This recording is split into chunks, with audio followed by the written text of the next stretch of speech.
So in custom, okay, in Polymer 1.x, attributes were deserialized for both explicitly declared properties and implicitly declared properties. For example, a property used in a binding or as the dependency of an observer, but not declared in properties, can be considered implicitly declared. Yeah, in Polymer 1.x, basically, yeah. So we don't have to declare each and every property in the properties object. So we could have just use the brackets, the flower brackets or the square brackets to declare an attribute. But here they're saying we have to explicitly register them. I think when we look at the code sample, we'll know. Ready, Polymer specific. Polymer no longer guarantees that the initial light DOM distribution is completed before ready is called.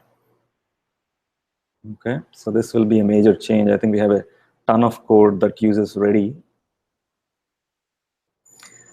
So in addition to changes in the callbacks,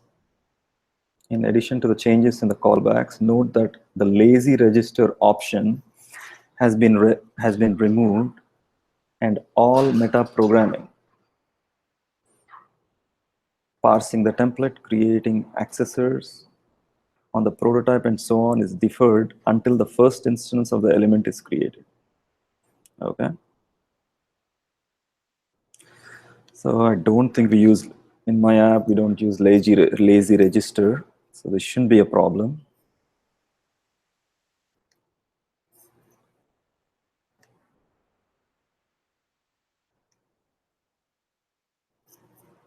I'm going to check it once. I'm searching in another window on another monitor. I'm searching if we use lazy register at all. I doubt we do it, but I'm going to double check it anyway. Yeah, we don't use lazy register.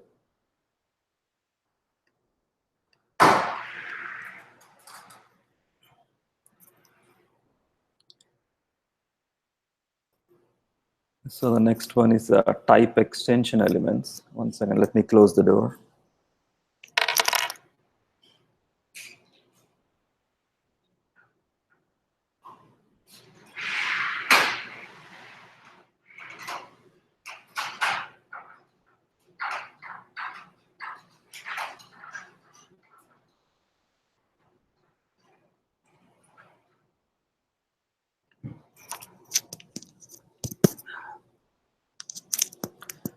So type extension elements, Polymer 2.0 doesn't support type extension elements. Okay, so here they gave an example of what that means.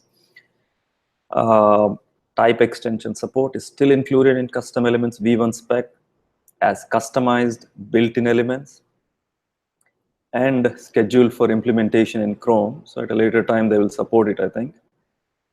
However, since Apple has said that it will not implement ease, we will not be encouraging its use to avoid indefinite reliance on custom elements polyfill. Instead, a wrapper custom element can surround a native element. For example, okay. So they're saying to use a wrapper custom element instead of relying on ease, the type extension called ease. Okay, so this is a workaround for now. Users will need to change existing type extension elements where necessary. I don't know. Okay, so looks like all template, this will be a major change. I think if we use this kind of syntax used all over the place in my code. So we'll have to change it to something like this. I don't know if it'll work in hybrid mode. In hybrid mode also, do I need to change this or maybe not? So all template type extensions provided by Polymer, DOM if, DOM repeat, now has a corresponding standard custom element that includes a template in its light DOM. For example, if in 1.x code reads like this, I think they changed all their references inside their elements to something like this. Okay. So Polymer automatically wraps template type extensions used in Polymer element templates, i.e. inside a DOM module during template processing. This means you can and should continue using template is in templates nested inside a Polymer element or another Polymer template such as DOM bind. So looks like what they're saying is the existing code, I don't have to change it. Polymer will take care of handling it. But if I do anything outside of Polymer, then those things will not work. So I have to put it inside. So let's say if I have something outside of a Polymer DOM module, then I'll have to do something like this. But if it's inside a Polymer DOM module, I can leave the code as is and it'll work, is what I'm understanding here.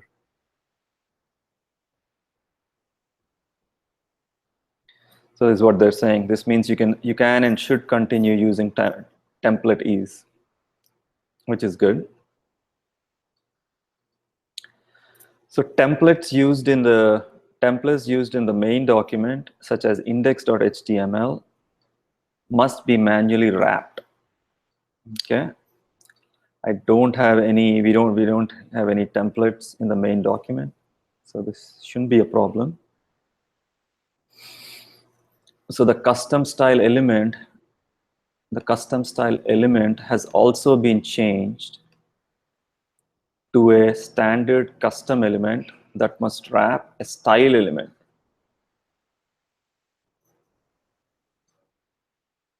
Okay. So we use this kind of syntax a lot. Looks like we'll have to change it to something like this. Or they have references also.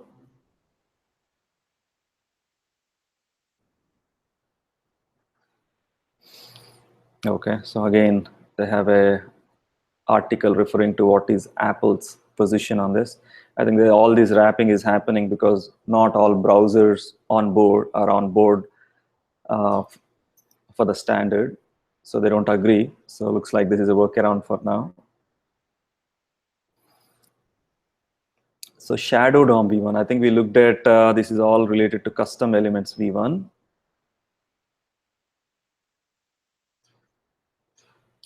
So now we are on to shadow DOM v1. So I'll take a 1-minute break. I'll be back in a minute.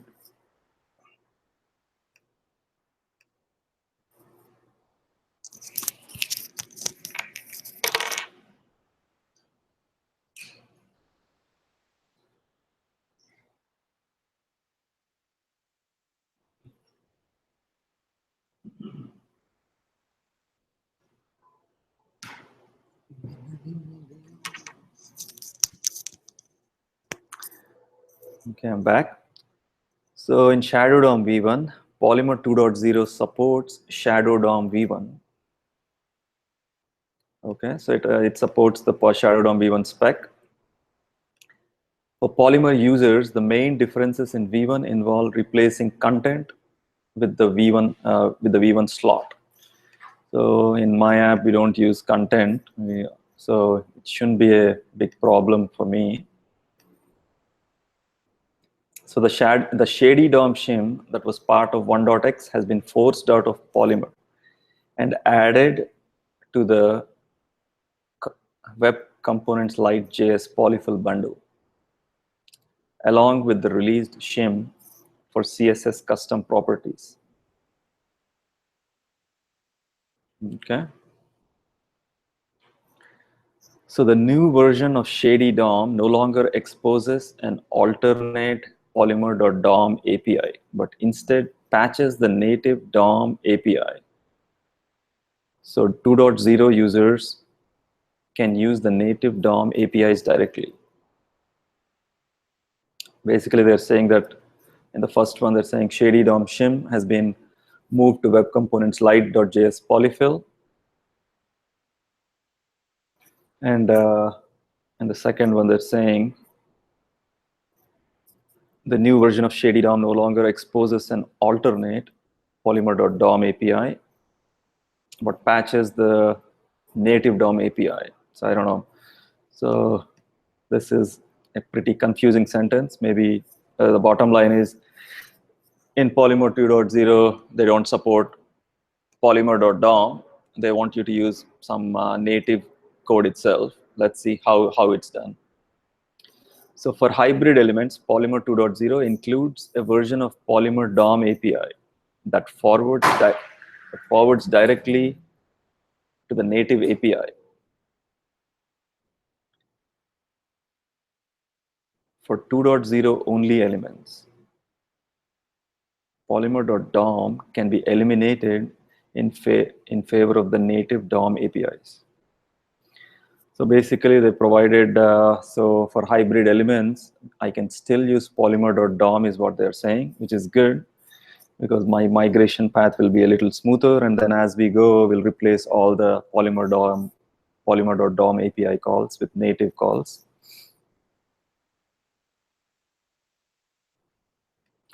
Again, they provided an article, a reference to a Web Fundamentals article, which is actually good. I should do a video about Web Fundamentals, go through the whole thing. It will be a good exercise for me. So for a brief but comprehensive set of examples illustrating Shadow DOM v1 spec changes. Okay, so there is a nice what's new in Shadow DOM v1 article also.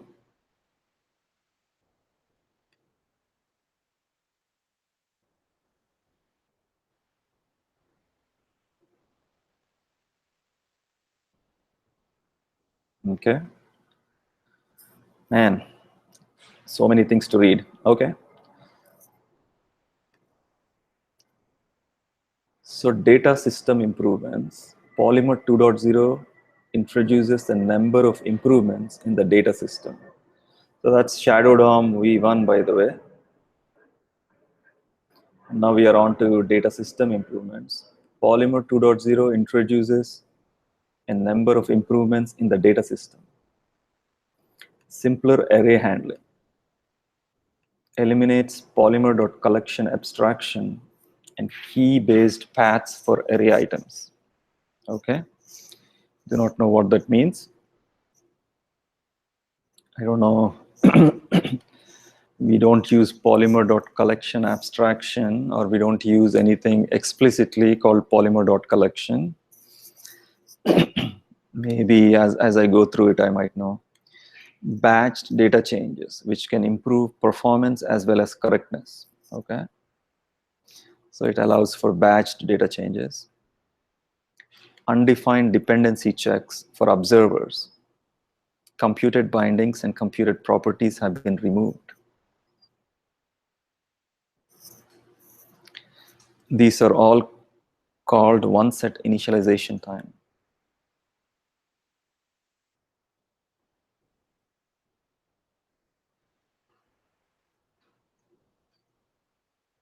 Okay. So when I go through the upgrade guide, I'm sure they will show examples of what this really means. An optional element mixin that eliminates dirty checking for objects or arrays. Okay.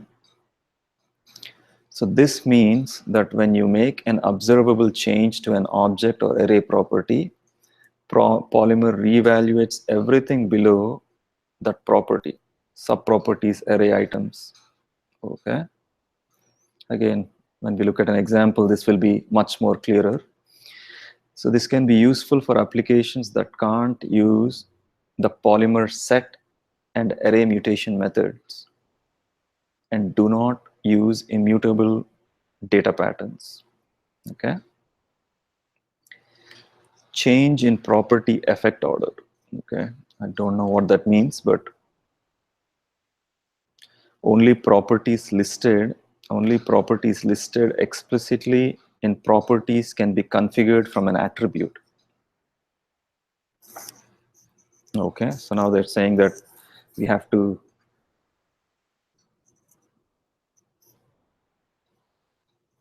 everything has to be explicitly we have to configure everything explicitly.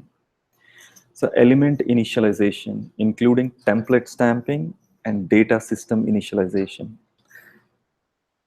So element initialization, including template stamping and data system initialization, is deferred until the element is connected to the main document.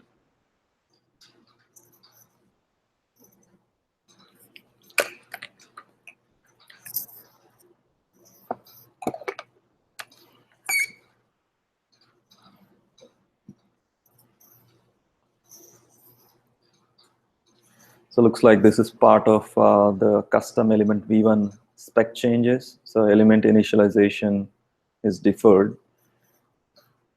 I think when we look at some examples, we'll really know what that means. Several miscellaneous smaller changes. Okay, there are more changes, I guess.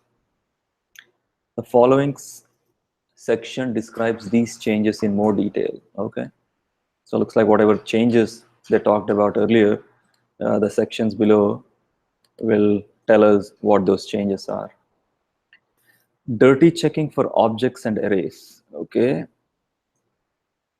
so Polymer 1.x uses dirty checking mechanism to prevent the data system from doing extra work.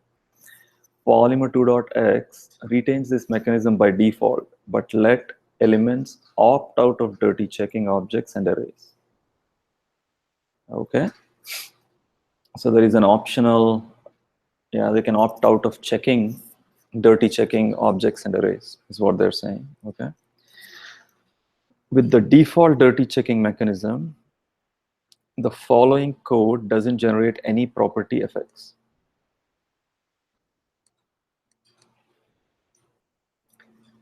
So if I have a property, a sub-property called new value,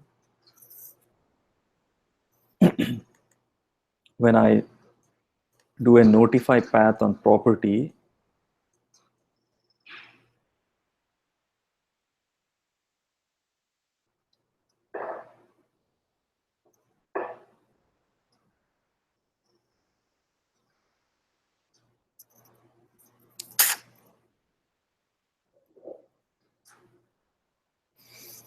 okay, I thought the behavior is the same even in Polymer 1.x. I don't know. So they're saying that if I do a notify path on property, because property itself didn't change,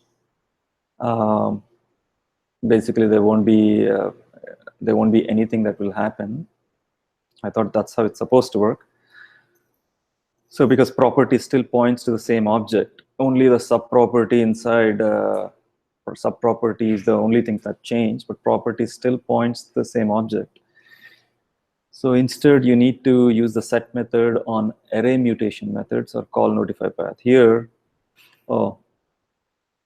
if I do this dot set, then obviously it will trigger a change, or it will trigger the dirty checking mechanism. Otherwise, it will not.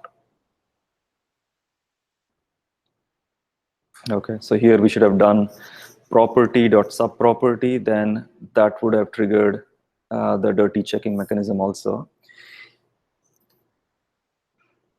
So basically, if I change a subproperty, they're saying use this dot set. We already used this dot set across our application in Polymer 1.x. So this looks like there will be no changes from our perspective.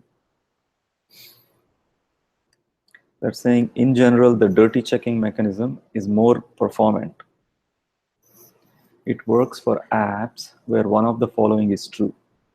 You use immutable data if you always use the Polymer data mutation methods to make granular changes.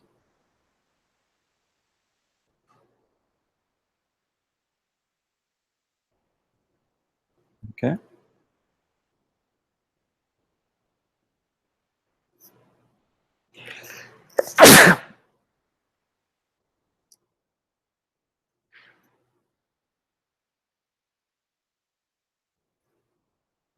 So they're saying, so we don't use immutable data in our application,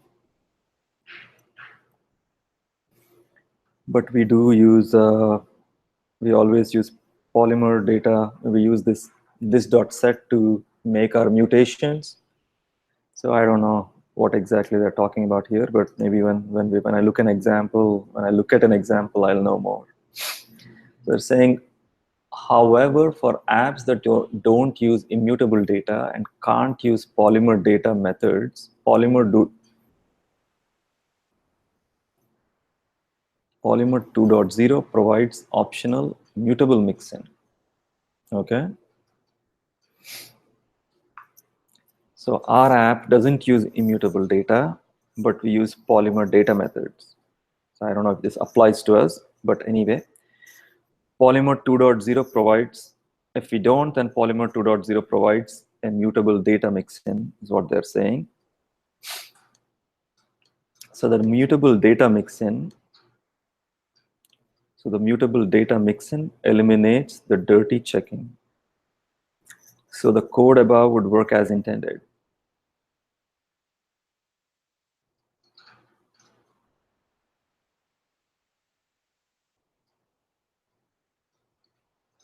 Okay. So basically, if you use a mutable mixin, it eliminates dirty check. So the above code would work as intended, is what they're saying. I don't know. For me, it's working as intended. I don't know which code is not working as intended. Maybe once I go through the rest of the code, I might know. So this also lets you batch several changes before invoking property effects. Okay. So this dot property dot array property dot push.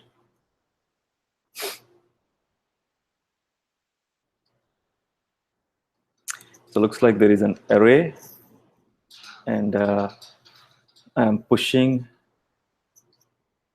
a new entry into the array.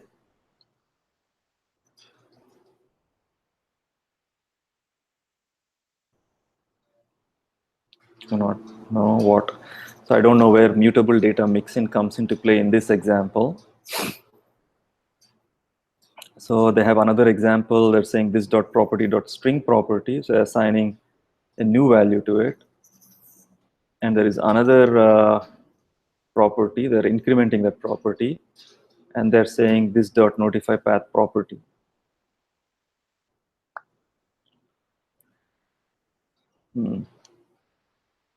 Okay, so in this case, I don't think they should trigger dirty checking. You can also use set or simply set a top level property to invoke effects. Yeah, this is what we do typically. Or this dot property gets this dot. Oh, we could do this dot also. This is pretty ugly, I think, but I think maybe.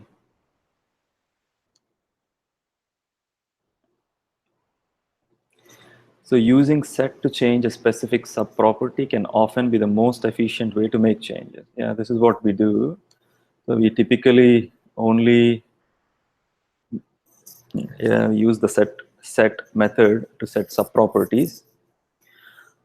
However, elements that use mutable data shouldn't need to use this API, making it more compatible with alternate data binding and state management libraries.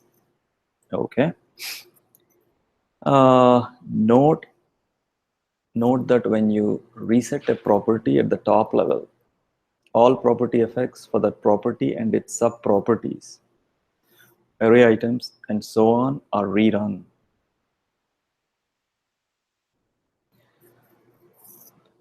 So note that when you reset a property at the top level,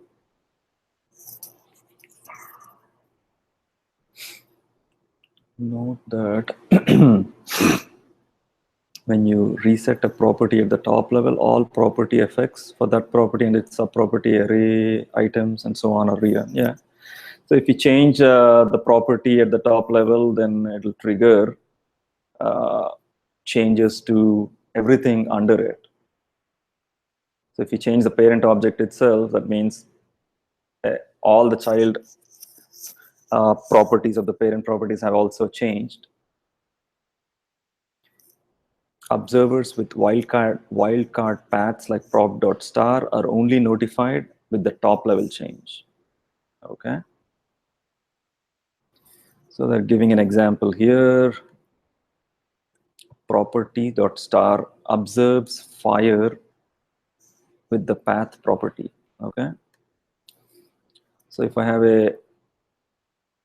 a property which is deep, like path change like this, if I do this dot notify path property, I don't think anything will happen.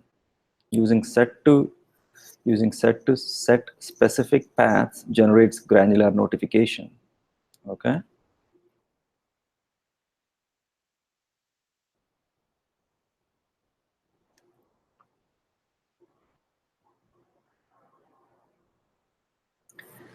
Simpler array handling.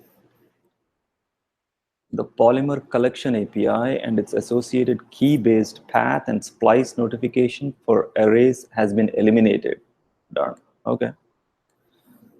So looks like it's a splice notification and a key-based path notifications have been eliminated. There are several other benefits to this change. Arrays of primitive values are supported. Array items don't need to be unique. Okay. Since key paths have been eliminated, notifications only include the index splices property, not key splices.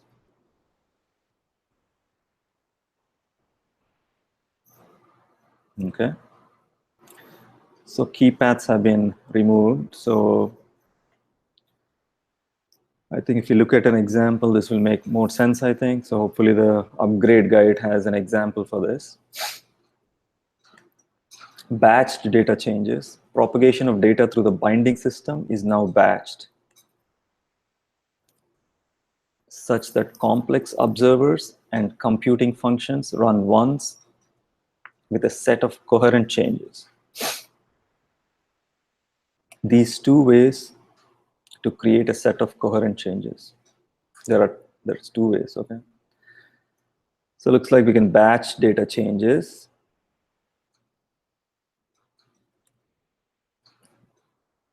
So that the changes are coherent. So let's say I make a change to subproperty A and B and C, something like that. I can batch all those changes is what I'm getting at, I guess, what I think they're talking about. So an element automatically creates a set of coherent changes when it initializes its properties. Okay, when an element automatically creates a set of coherent changes when it initializes its properties. Okay. You can programmatically create a set of coherent changes using the new set properties method. Okay. So if I want to batch a bunch of changes, I could use set properties, and there will be only one dirty checking, the dirty checking mechanism will only be triggered once, is what I'm understanding. There it is. So the observer fires only once. So they have an example here. Let's say I have two properties, A and B, and if I batch them together using the set properties method, then it'll fire only once, which is good.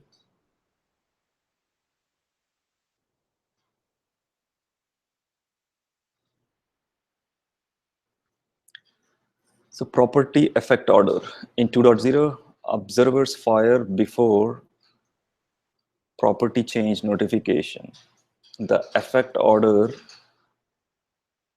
in 2.0 is recompute computed properties, propagate values to data bindings, reflect properties to attributes, run observers, fire property change notifications. In 1.x, observers fire last after property change notifications.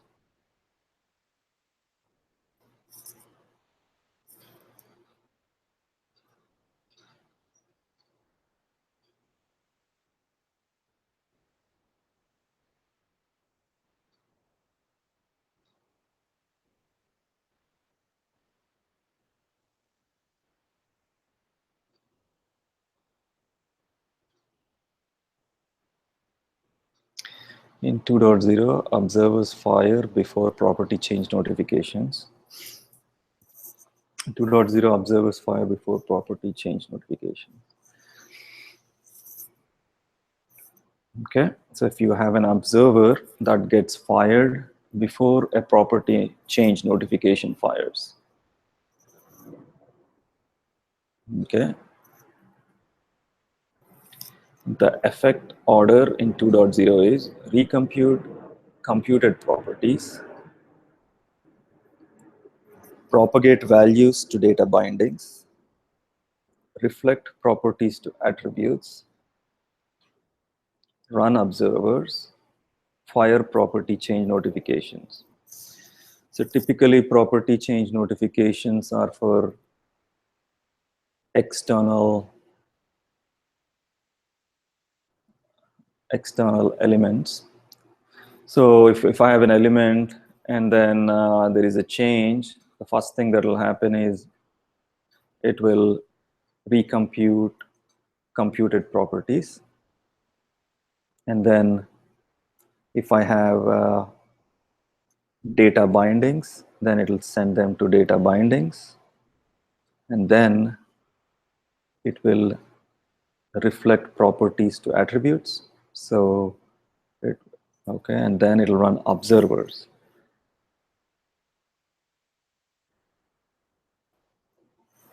Okay, so the difference is between these two steps, I'm guessing. So in 1.x, they're saying observers fire last. In 2.0, observers fire before property change notifications.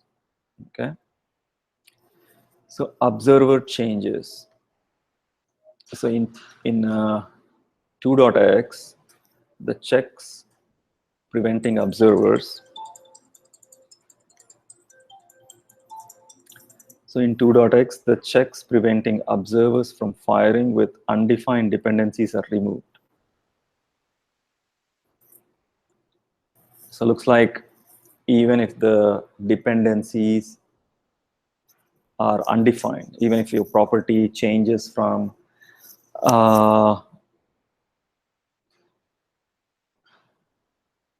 anyway, let me read exactly what they mean by that. Specifically, multiple property observers, computed properties, and computed bindings run once at initialization if any dependencies are defined, and for each change thereafter.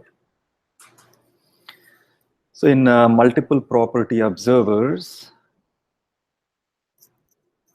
I think in Polymer 1.x, if we don't initialize the properties and if you have a complex observer observing multiple properties, nothing would trigger unless and until each and every property was initialized.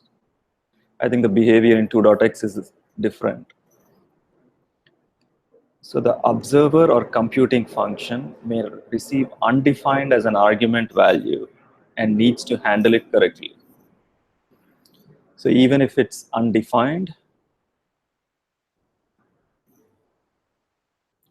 it will trigger a change, is what I'm understanding.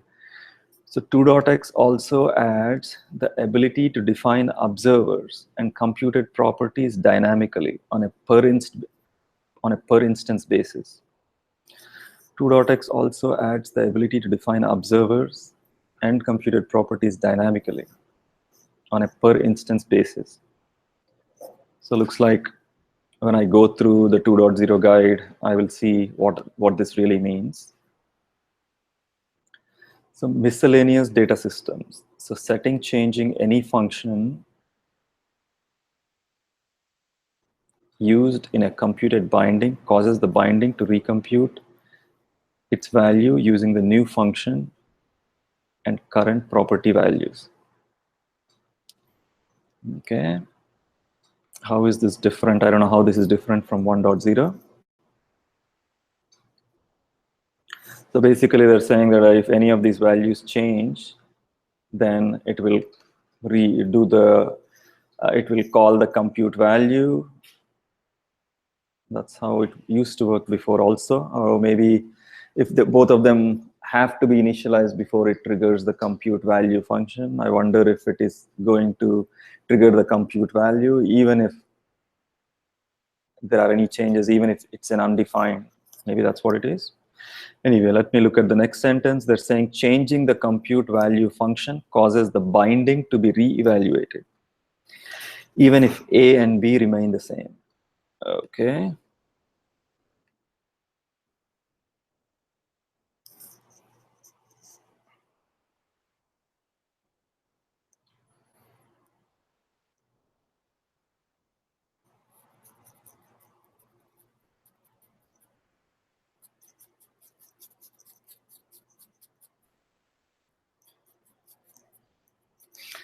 So I don't know why I would change the function itself, but they're saying that if I change the function, then it'll cause the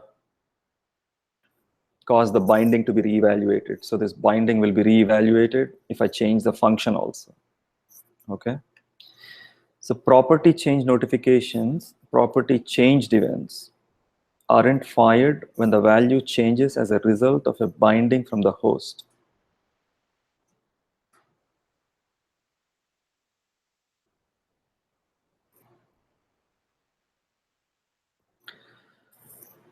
So looks like a property change notification is not fired when the value changes as a result of the binding from the host. If there is a host and the host is changing the property of one of its child elements, looks like a property changed event is not triggered. Okay. So in order for a property to be deserialized from its attribute, it must be declared in the property's meta object. Okay.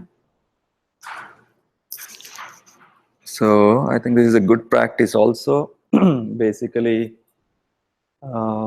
making sure that all the properties are defined in the properties meta object. In Polymer 1.x, deserialization is also done for properties that are implicitly declared. For example, being included in the binding or an observer dependency. Okay. So that's the difference between 1.x and 2.0 when it comes to deserializing something from deserializing a property. So Polymer 1 compatibility layer. So Polymer 2.0 retains the existing Polymer/Polymer HTML import that current Polymer 1.0 users can continue to import. This import includes the legacy Polymer function for defining elements and strives to provide a very minimally breaking change for code written to Polymer 1.0. Okay. So looks like importing this for a hybrid app. So, but there will be a very minimally breaking change. We'll know about it more, I guess, as we go through this. For the most part, existing users upgrading to Polymer 2.0 will only need to adapt existing code to be compliant with the Shadow DOM v1 API related to the content distribution and styling, as well as minor breaking changes introduced due to changes in the custom elements v1 API.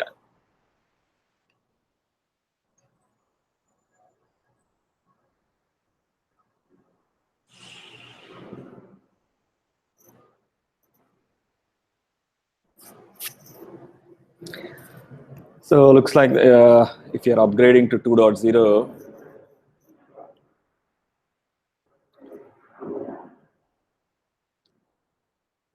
so we'll have to, there are some breaking changes, and then we'll have to change our code.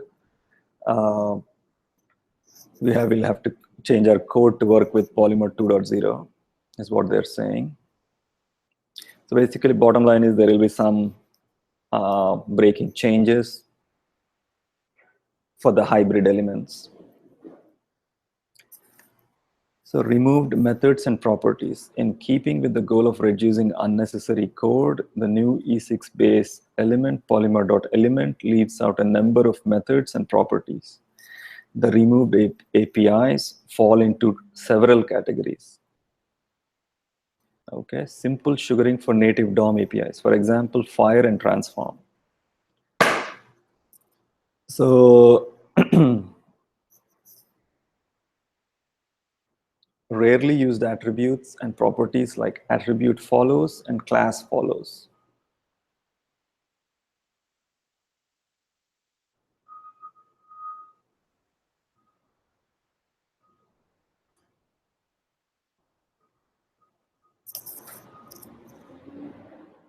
So simple sugaring for native DOM APIs, for example, fire and transform.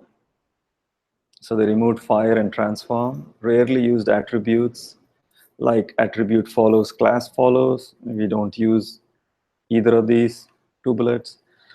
Methods and properties that don't belong on the instance. For example, in 1.x, import href was an instance method, but it doesn't do anything instance specific except for binding the callback. So it looks like import href is also moved out of Polymer.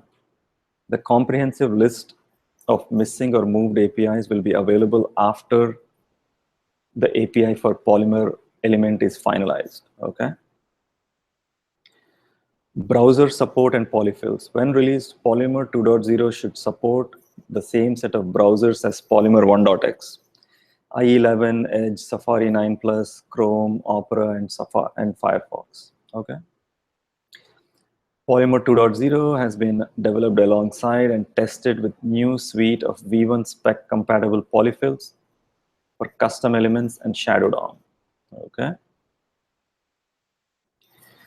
You can test Polymer 2.0 by using a Web Components JS version greater than or equal to 1.0.0, which is included as a Bower dependency to Polymer 2.x. Okay. So there are several ways to load the polyfills. The first one is Web Components Lite.js, includes all of the polyfills necessary to run on any of the supported browsers.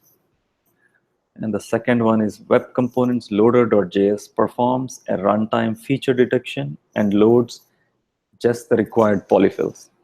Okay, obviously we'll be using this, right? So, and we can read more about it later. Here, Web Components JS on GitHub. And the next one is ECMAScript 2015. So Polymer 2x and 2x class style elements are written using the next generation of JavaScript standard, ECMAScript 2015.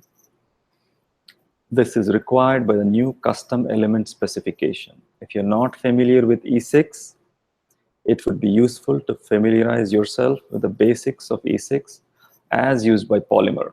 Okay. In particular, the following features are widely used in code examples. Okay, ES6, shorthand property and naming, arrow functions, template literals. What is this? Object initializer.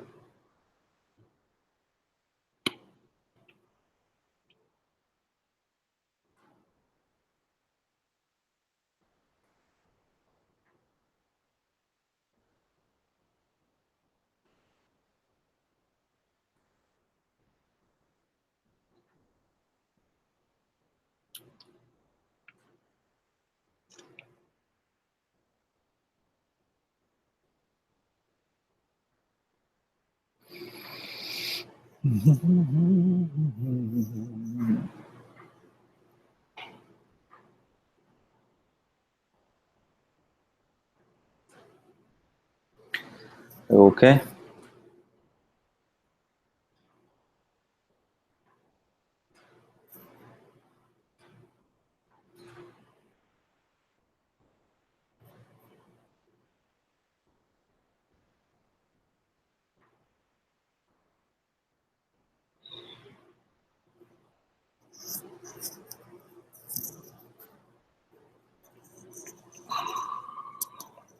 I'm trying to see if there is anything that stands out that I don't know of already. I'll skip this. This is more of a nice to know at this point. Arrow functions, template tutorials. There are a number of learning resources available on the web. So it looks like this is a good book. You don't know JS is ES6 and beyond. ES6 can be run without compilation in current Chrome, Safari, Firefox, Edge. Okay. Compilation is required to run Polymer 2.x in IE11 and Safari 9. Okay. So at least for our app, we are not supporting IE11 and Safari 9, so we don't have to worry about that. So for the Polymer CLI and Polymer build library support transpiling ES6 to ES5 at build time.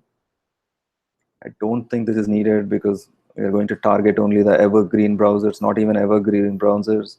We'll be targeting only the latest browsers, latest version of each browser. So we don't have to worry about this. We dictate the browser that the users have to use for our application. So we can always say that they have to use the latest version of Chrome, or Firefox. So for more information, see browser compatibility. Okay, the Polymer CLI. Okay.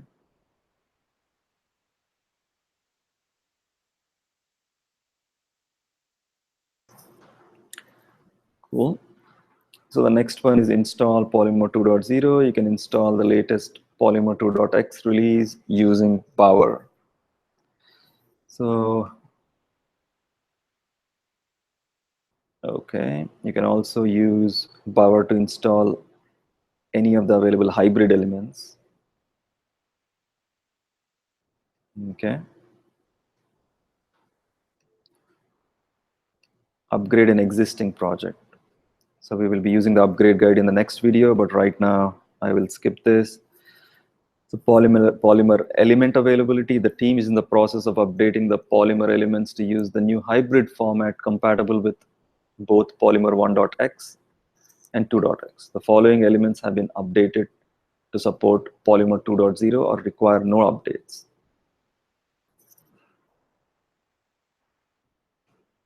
Okay. So they have a bunch of elements. Good. So basically, to summarize, I think what's new in Polymer 2.0, they are saying it's adhering to the custom elements v1, and the lifecycle methods have changed, and type extensions are not supported, and instead they're saying use a or wrapped custom element like this is what they're saying, because Safari doesn't want to support it. And the next one is Polymer 2.0 supports shadow DOM v1, and there are changes like content is not supported, instead slot is the one that we need to use. They improved the data system, improvements have been made.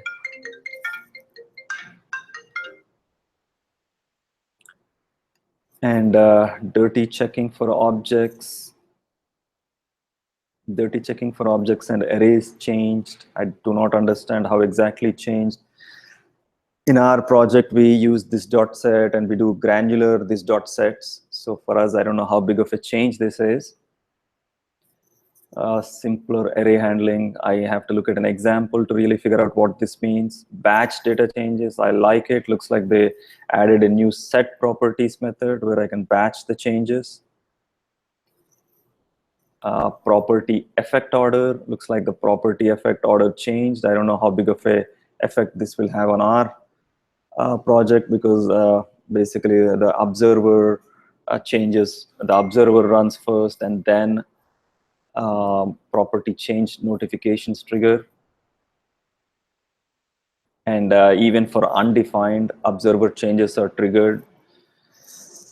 So earlier, only if all of the, for a complex observer, observer used to trigger only if all of the properties inside a complex observer were undefined, were initialized. But here it looks like they will trigger even if they're not all initialized. We'll have to see how that works. So looks like if I change the function itself, then also what do you call, the binding will be updated. If a binding has a yeah, if a property is bound to a function, then even if the function changes, the binding will be updated, is what they're saying. So I don't know how it's different from 1.x, but